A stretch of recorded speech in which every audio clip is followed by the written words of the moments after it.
Supreme court के CJI chief justice of India जो you Lalit है, यू ललित, वो अभी रिटायर्ड हो रहे हैं। तो अभी उनका जो कार्यकाल था उसके ऊपर थोड़ी नज़र डालते हैं और सुप्रीम कोर्ट के अंदर उन्होंने कौन कौन से रिफॉर्म लाए थे उनके ऊपर थोड़ी नज़र जो है वो डालते हैं।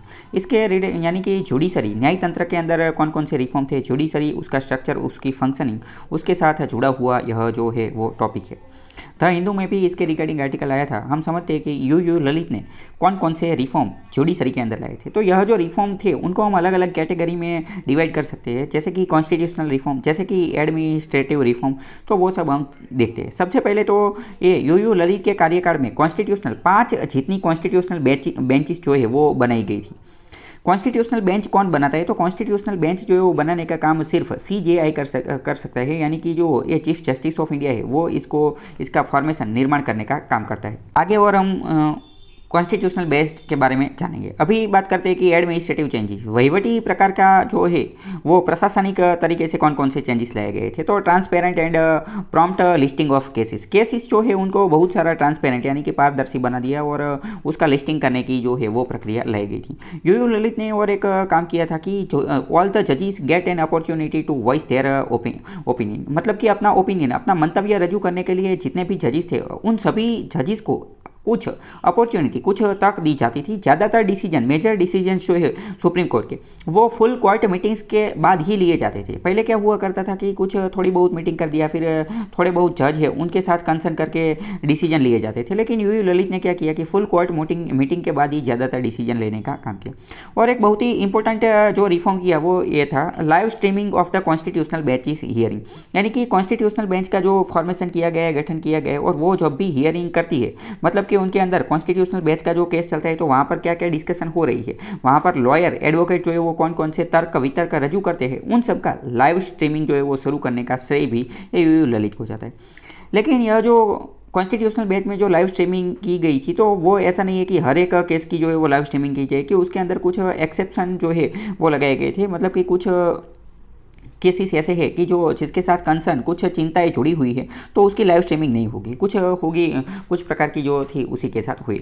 और यहाँ पर ये एक और मुद्दा भी था कि जब यह लाइव स्ट्रीमिंग किया जाएगा तो यह लाइव स्ट्रीमिंग जो है वो हाल के वक्त यूट्यूब से किया जाता है। तो बहुत सारे जो एक्सपर्ट है वो ये भी बोल रहे थे कि यह एक यूट्यूब तो एक थर्ड पार्टी है, तो उसके ऊपर भरोसा करना ज़्यादातर सही नहीं है, कि ऐसा, यह तो हमारी बहुत ही सेंसिटिव चीज़ है, तो इसका लाइव स्ट्रीमिंग यूट्यूब से करना ठीक नहीं।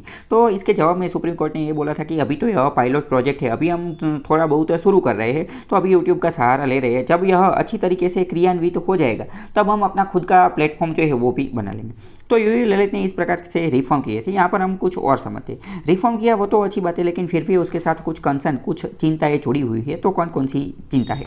सबसे पहले तो अगर हम सुप्रीम कोर्ट की जितनी भी बेंचेस है उन सभी बेंचेस की बात करें तो हर एक बेंच, एवरी बेंच के सामने जो है वो 60 to 70 केसेस जो है वो पेंडिंग है, मतलब कि लिस्टेड होते हैं। लिस्टेड पेंडिंग केसेस की बात करें तो वो तो बहुत ज़्यादा हो जाएगी। मतलब कि यहाँ से यह एक क्वेश्चन रेज होता है कि वेदर जजेस are able to cope up with work pressure और नॉट, मतलब कि जितने भी जजेस हैं उनके ऊपर वर्क प्रेशर बहुत ज़्यादा आ गए। हर एक बेंच के ऊपर 60 to 70 केसेस जो है वो लिस्ट किए जाते हैं, तो वर्क प्रेशर ज़्यादा हो जाए। दूसरा अगर देखें तो sudden listing of cases leads to less time for lawyers to prepare their briefs for their cases, यानी कि जो केसेस होते हैं उसको अचानक, तात्कालिक से सडन लिस्टिंग किया जाता है। तो इस वजह से क्या होता है, जितने भी लॉयर होते हैं तो उनको भी होमवर्क करना होता है, उनको भी प्रिपरेशन करनी होती है, केस को स्टडी करना होता है, केस का रिसर्च एनालिसिस वो सब का। तो एडवोकेट, लॉयर को इतना ज़्यादा टाइम जो है वो मिलता नहीं।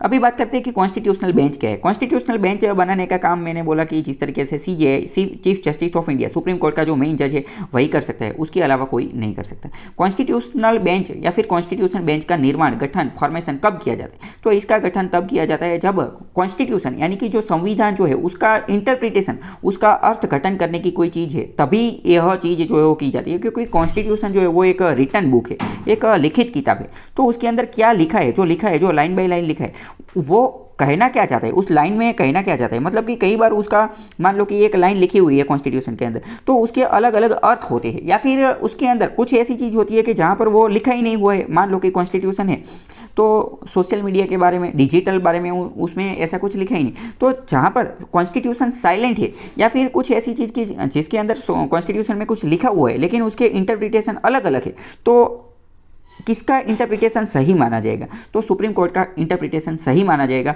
तो यह इंटरप्रिटेशन करने का कार्य जो है वो कॉन्स्टिट्यूशन बेंच करती है। तो इसका निर्माण सीजीआई समयांतर पर करते हैं कि कई बार जो है वो इसका किया जाता है गठन। जैसे कि अभी मैं आपको एक एग्जांपल से समझाता हूँ। मान लो कि कुछ समय पहले दिल्ली हाईकोर्ट के अंदर एक केस आया था। वो केस था मैरिटल रेप के बारे में। मैरिटल रेप मतलब कि उसमें ऐसा बोला गया था कि मैरिज के बाद कोई महिला जो है वो अपने हस्बैंड के ऊपर रेप की जो एफआईआर फरियाद जो है वो दाखिल कर सकती है कि नहीं कर सकती। तो इसका जो जजमेंट था वो बहुत ही खतरनाक था। क्यों?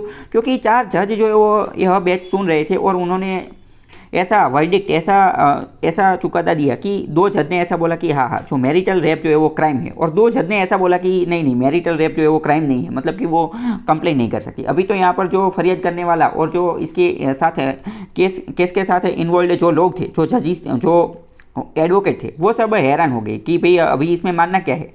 तो फिर आगे जाके क्या हुआ कि यह जो मामला है वो पूरा का पूरा सुप्रीम कोर्ट को ट्रांसफ़र कर दिया, और सुप्रीम कोर्ट ने देखा कि भाई यह मामला बहुत ही गंभीर है, तो इसके रिगार्डिंग तो हमें कॉन्स्टिट्यूशन बेंच जो है उसका निर्माण करना पड़ेगा। तो इसके रिगार्डिंग कॉन्स्टिट्यूशन के इंटरप्रिटेशन के रिगार्डिंग जो है वो सुप्रीम कोर्ट के सीजीआई कॉन्स्टिट्यूशन बेंच का निर्माण करते हैं जब कॉन्स्टिट्यूशन का इंटरप्रिटेशन करने की बात होती है। तब इसके साथ साथ जब आर्टिकल 143 के अंतर्गत जब प्रेसिडेंट सुप्रीम कोर्ट से कोई सलाह मशवरा मांगती है, एडवाइस मांगती है, तब भी अगर सुप्रीम कोर्ट को लगता है तब भी वह जो है वो कॉन्स्टिट्यूशन बेंच का जो है वो गठन कर सकते हैं। कॉन्स्टिट्यूशन बेंच जो है उसके अंदर फ़र्ज ज़्यादा 5 या फिर 5 से ज़्यादा जज होने चाहिए, कम से कम 5 जज तो होने ही चाहिए। क्यों? क्योंकि ऐसा कॉन्स्टिट्यूशन में लिखा हुआ है, इसीलिए यह सब चीज़ें जो है वो आपको स्टेटमेंट में पूछ ली जाएगी। कॉन्स्टिट्यूशन की अगर बात करें तो आर्टिकल 145 क्लोज 3 उसके अंदर ऐसा लिखा हुआ है कि chief justice of India CGI जो है उनको यह पावर दिया गया है कि वह कॉन्स्टिट्यूशन बेंच का गठन कर पाएंगे, और इसके अंदर कम से कम 5 से ज़्यादा जज जो है वो होने चाहिए। तो इसके रिगार्डिंग बहुत सारे क्वेश्चन पूछे जाते हैं। ये यहाँ पर आप एक क्वेश्चन लिखा हुआ है वो आप देख सकते हैं। दूसरा, अगर जुडिशरी के बारे में, जुडिशरी के रिगार्डिंग ये कुछ बात करें तो यह एक क्वेश्चन जो है वो 2020 यूपीएससी में पूछा गया था।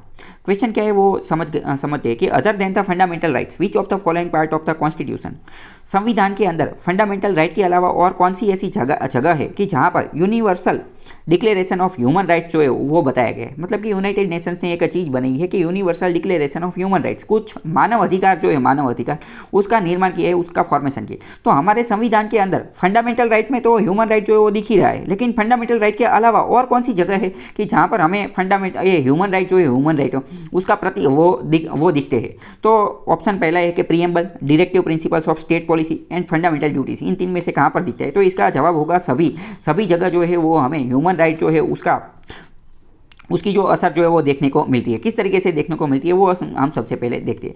अगर सबसे पहले तो universal declaration of human rights उसका आर्टिकल 3 हम देखें, यूनाइटेड नेशंस ने जो बनाया है, जो पूरे विश्व के अंदर बहुत सारे जो देश है उन सब देशों ने इकट्ठा होकर यह universal declaration of human rights बनाए। उसका आर्टिकल 3 यह बोलता है कि सबसे पहले यह समझो कि ह्यूमन राइट क्या है। तो आर्टिकल 3 में उसकी डेफिनेशन दी है कि everyone has the right to life, liberty and security of person. इसी को हम क्या बोलेंगे? Human right. ह्यूमन राइट यानी कि हर एक इंसान के पास लाइफ, जीवन जीने का, लिबर्टी स्वतंत्रता का, और सिक्योरिटी सुरक्षित रहने का अधिकार है। इसी को हम क्या बोलेंगे? इसी को हम ह्यूमन राइट बोलेंगे। अभी भारतीय संविधान में इस प्रकार की असर, इस प्रकार की जो ग्लिम्स है वो कहाँ पर देखने को मिलती है? तो सबसे पहले तो प्रीएम्बल में देखने को मिलती है, क्योंकि प्रीएम्बल में सबसे पहले तो हमने इक्वालिटी, समानता का सिद्धांत दिया गया है। इक्वालिटी के अंदर इक्वालिटी ऑफ अपॉर्चुनिटी, समान तकों का जो है वो समानता का तक दिए गए हैं। फिर एश्योरिंग डिग्निटी ऑफ इंडिविजुअल, हर एक का जो इंडिविजुअल है, व्यक्ति, उसकी डिग्निटी, उसकी महानता जो है उसको अच्छे से रखा गया। यूनिटी एंड इंटीग्रिटी के बारे में बताया गया है। तो मतलब कि प्रीएम्बल में तो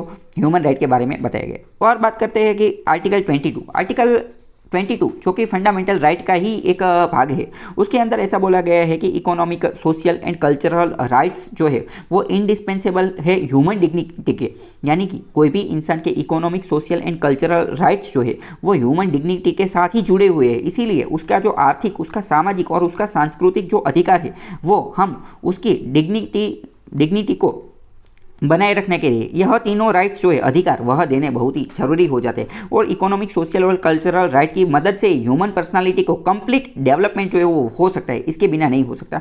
तो ये भी इसके अंदर बोला गया है।